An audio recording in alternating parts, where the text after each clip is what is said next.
ಕಾಂಗ್ರೆಸ್ಸಿಗೆ ಹೋಗ್ತಾರೆ ಅನ್ನೋದು ಊಹಾಪೋಹ. ಕಾಂಗ್ರೆಸ್ ಮುಳುಗ್ತಿರತಕ್ಕಂಥ ಹಡಗದು. ಮುಳುಗೋ ಹಡಗಿನಲ್ಲಿ ಕೂಡಲಿಕ್ಕೆ ಯಾರೂ ಕೂಡ ಬಯಸೋದಿಲ್ಲ. ಈಗಾಗಲೇ ಮೊನ್ನೆ 5 ರಾಜ್ಯಗಳ ಚುನಾವಣೆ ಆದಮೇಲೆ ದೇಶದಲ್ಲಿ ಕಾಂಗ್ರೆಸ್ ಪರಿಸ್ಥಿತಿ ಏನು ಅಂತ ಗೊತ್ತಿದೆ.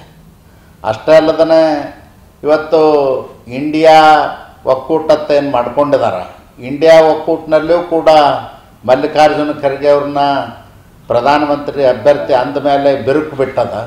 ಹೀಗಾಗಿ ಚುನಾವಣೆ ಬರೋದ್ರೊಳಗಾಗಿ ಇಂಡಿಯಾ ಒಕ್ಕೂಟನೇ ಛಿದ್ರಾಗಿ ಹೋಗ್ತದ.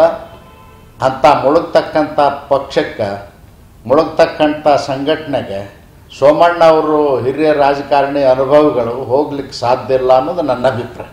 ಕಾಂಗ್ರೆಸ್ಸಿಗೆ ಹೋಗ್ತಾರೆ ಅನ್ನೋದು ಊಹಾಪೋಹ. ಕಾಂಗ್ರೆಸ್ ಮುಳುಗ್ತಿರತಕ್ಕಂಥ ಹಡಗದು. ಮುಳುಗೋ ಹಡಗಿನಲ್ಲಿ ಕೂಡಲಿಕ್ಕೆ ಯಾರೂ ಕೂಡ ಬಯಸೋದಿಲ್ಲ. ಈಗಾಗಲೇ ಮೊನ್ನೆ 5 ರಾಜ್ಯಗಳ ಚುನಾವಣೆ ಆದಮೇಲೆ ದೇಶದಲ್ಲಿ ಕಾಂಗ್ರೆಸ್ ಪರಿಸ್ಥಿತಿ ಏನು ಅಂತ ಗೊತ್ತಿದೆ. ಅಷ್ಟೇ ಅಲ್ಲದೇ ಇವತ್ತು ಇಂಡಿಯಾ ಒಕ್ಕೂಟತ್ತೇನು ಮಾಡ್ಕೊಂಡಿದ್ದಾರೆ, ಇಂಡಿಯಾ ಒಕ್ಕೂಟನಲ್ಲಿಯೂ ಕೂಡ ಮಲ್ಲಿಕಾರ್ಜುನ ಖರ್ಗೆ ಅವ್ರನ್ನ ಪ್ರಧಾನಮಂತ್ರಿ ಅಭ್ಯರ್ಥಿ ಅಂದಮೇಲೆ ಬಿರುಕು ಬಿಟ್ಟದ.